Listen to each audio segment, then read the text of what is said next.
தூத்துக்குடி அனல் மின் நிலையத்தில் பணி ஆணை வழங்குவதில் 100 கோடி ரூபாய் அளவுக்கு ஊழல் நடைபெறுவதாக பேனர் வைக்கப்பட்ட சம்பவம் அதிர்ச்சியை ஏற்படுத்தியுள்ளது.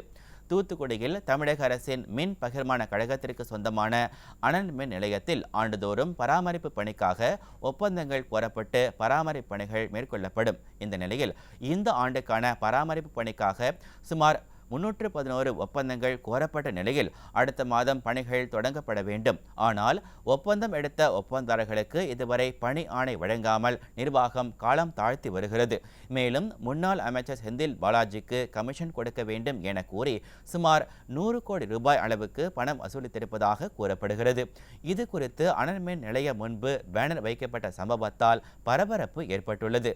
மேலும் இந்த சம்பவத்தில் அரசு விரைந்து தலையிட்டு உரிய நடவடிக்கை எடுக்க வேண்டும் என ஒப்பந்ததாரர்கள் கோரிக்கை விடுத்துள்ளனர்.